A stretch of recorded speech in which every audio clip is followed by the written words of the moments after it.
The rain came first as a whisper, soft taps on the nylon above me, almost soothing. But sometime around 3 in the morning, the whisper turned into a roar. I woke with the wind clawing at the sides of the tent, the fabric straining and snapping like a ship's sail in a gale. For a few long minutes, I just lay there, staring into the dark, listening to the storm build its strength. Then, without warning, a blast of wind rolled straight down the valley, and the whole tent buckled.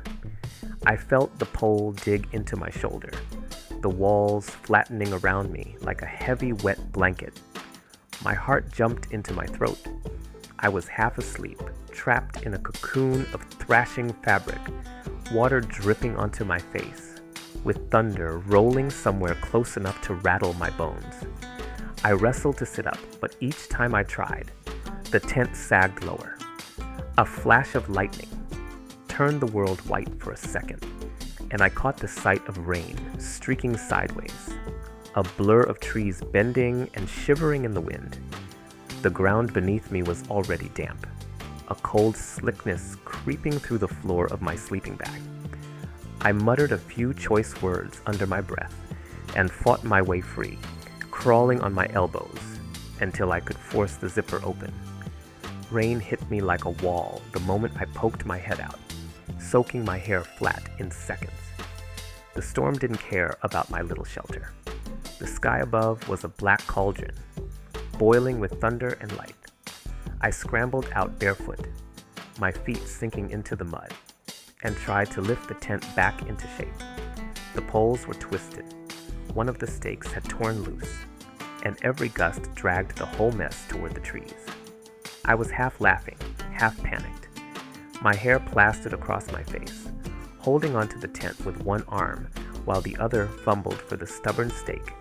The rain stung like needles, and my breath came in ragged gasps, as if I were wrestling some wild animal instead of a few scraps of fabric and aluminum. The ridiculousness of it all struck me then. 3 in the morning, soaked to the skin, fighting a tent that clearly wanted to take flight, and all I could do was laugh through the exhaustion. But under that laughter was a flicker of unease. Storms can change. The night quickly in the backcountry, and I knew I was in for a long, sleepless stretch until the sky calmed. I finally got one corner staked down, though the ground was more soup than soil by then. Each gust of wind wrenched the tent sideways, dragging the stake half out again. My fingers were numb, mud caked under my nails, but I kept plunging them into the ground, trying to anchor what little structure remained. Another flash lit up the trees, showing their crowns bending, like they were bowing to some furious god above. For a moment, I thought about just abandoning the tent and making a run for the car at the trailhead, but that was a couple miles away, and the idea of stumbling through dark, rain-slick forest with lightning splitting the sky made me dig in harder. I hunkered low, holding the bent pole close, trying to rethread it into its sleeve. Every time I thought I had it, another blast of wind would knock me back. Water ran down my arms, pooling at my elbows before dripping onto the churned ground. The thunder didn't just sound overhead. It cracked through my chest, a rolling percussion that made the storm feel alive, pressing in close, daring me to give up. Somehow I managed to half-pitch the tent against a cluster of saplings, tying one guy line directly to a branch, just to keep the thing upright. It wasn't pretty. The tent leaned hard to one side, like it had taken a punch and never quite recovered, but it stood. I crawled back in, dripping, sliding across the wet floor like a clumsy frog. My sleeping bag was damp, the pad beneath it spongy, and everything smelled of wet nylon and mud. Still, the thin walls gave at least the illusion of shelter, and I clung to that. I sat there in the dim beam of my headlamp, listening to the hiss of rain on the fabric and the guttural growl of thunder rolling over the ridgeline. My heart was still hammering from the fight, but slowly the adrenaline gave way to bone-deep exhaustion. I peeled off my soaked shirt, wrung it out as best I could, and lay back on the clammy pad, staring up at the tent ceiling, sagging an inch above my face. Each drop that found its way through plinked against my cheek or shoulder, tiny reminders that comfort was out of reach tonight.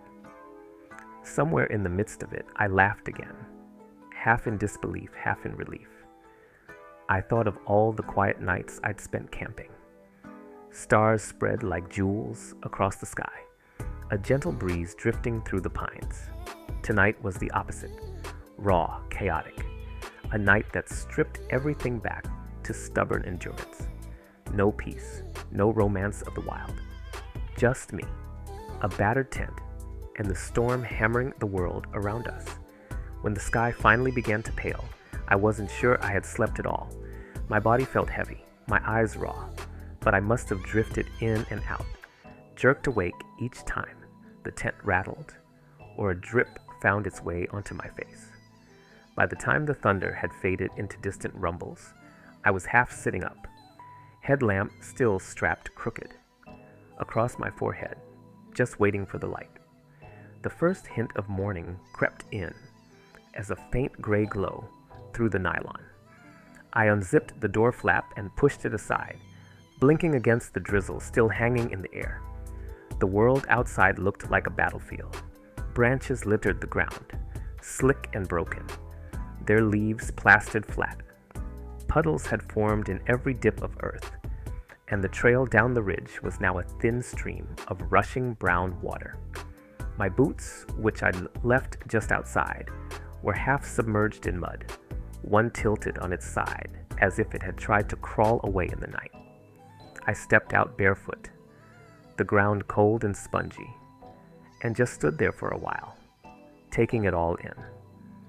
The air smelled sharp, rain-soaked earth, torn leaves, the clean tang that lingers after lightning storms. Everything felt quieter than it should, hushed like the forest itself was catching its breath after being tossed around all night. Off in the distance, a woodpecker tapped at a dead trunk, steady and calm, a strange sort of reassurance that life was sliding back to normal. Looking back at my tent made me laugh out loud. It was sagging like an old hound dog in the rain, one pole bent almost in half, the fabric stretched out of shape, caked with leaves and grit. My sleeping bag dangled halfway through the door, having slipped out during my scramble in the night. It was a mess. I was a mess. But I was still here, and the storm had passed. That was enough. I spent the better part of the morning bailing water, wringing out gear, and convincing myself that hot coffee from my battered little pot would taste even better because of the night I'd just survived. And it did. Sitting on a damp log, steam curling from the cup in my hands, I felt oddly proud. The night had tried to break me, but instead it left me laughing, shivering, and with a story I knew I'd never forget. By mid-morning, the clouds began to thin, torn apart by streaks of sunlight that spilled through the dripping canopy. I packed slowly, each piece of gear heavier and wetter than the last, stuffing damp clothes and a sagging sleeping bag into my pack. The tent went in last, folded in a lumpy bundle that still dripped onto the ground. It wasn't pretty, but it would carry. I shouldered the pack with a grunt, feeling the straps bite into my sore shoulders, and set off down the trail. The forest bore the storm scars everywhere I looked. Branches snapped and scattered like matchsticks. Whole saplings bent across the path, their roots yanked half free from the mud. The ground squelched under each step, leaving deep impressions behind me. Patches of the trail had turned into small streams, water gurgling downhill, carrying twigs and leaves with it. I used my trekking pole to test each step, more than once finding myself ankle-deep in muck where the soil had given way. A mile in, I came across a tree that had come down across the trail, massive and still green, its crown blocking the view ahead. The storm must have toppled it at the roots, leaving a raw crater in the earth. I climbed over, boots slipping on slick bark, and paused on the far side. The forest was strangely open now, the sudden gap letting in a shaft of sunlight that glowed golden through the mist. Birds were already flitting through, curious, their songs tentative but growing stronger, as if they too were glad the night had passed. I followed the ridge downward, the air thick with the scent of wet pine and earth. Every so often, I'd hear the rush of runoff swelling a creek below, louder than usual, swollen with stormwater. My own pace slowed, not just because of the trail's condition, but because I kept stopping, turning, looking. There was a raw beauty in the wreckage, in the way the forest absorbed the violence and carried on. By the time I reached a small clearing, the sun had broken fully through. I dropped my pack, stretched my aching shoulders, and just stood there, soaking it in, the warmth on my face, the sound of wind now softened, the smell of things washed clean. The storm had knocked me around, humbled me, but it had also given me this moment, a reminder of how small I was in the face of weather, and how alive that made me feel. By the time I reached the trailhead, the sun was shining with that peculiar brilliance you only see after a storm, when the air has been scoured clean. The gravel lot was empty except for my car, glistening with beads of rain. I dropped my pack beside it and leaned against the hood, letting the warmth of the sun soak into my chilled bones. Steam rose from the asphalt, curling upward, like smoke from some great, invisible fire. I thought back to the moment, just hours earlier, when the tent collapsed around me. The panic, the fight to hold it together, the exhaustion of wrestling with wind and water in the black of night. It had felt endless, a trial I wasn't sure I'd come through with much dignity intact. Yet here I was, mud-streaked, bone-tired, but standing in the quiet aftermath. And more than standing, I was smiling. Storms like that don't just tear up trees or flatten tents. They strip away all the little illusions of control we carry with us into the wilderness. Out there, under that sky, I wasn't in charge. The weather reminded me, blunt and unforgiving, that nature doesn't bend to my plans. It moves how it wants, when it wants. And my role isn't to conquer it, but to endure, adapt, and, when possible, find a way to laugh in the middle of the struggle. I stowed my dripping gear in the trunk, slid into the driver's seat, and glanced one last time at the ridge I'd descended. Sunlight spilled across it now, painting the trees in gold, as if nothing terrible had ever happened there, but I knew different. I carried that night with me, etched into memory by lightning flashes and the sting of rain at 3 a.m. I carried the sound of thunder rattling my chest and the stubborn resolve that kept me anchored when everything seemed ready to fly apart. As the car engine rumbled to life and I steered back toward town, I realized the storm had left me with more than a bent tent pole and soggy boots. It left me with a story, a reminder that even the worst nights in the wild can be worth their weight in memory.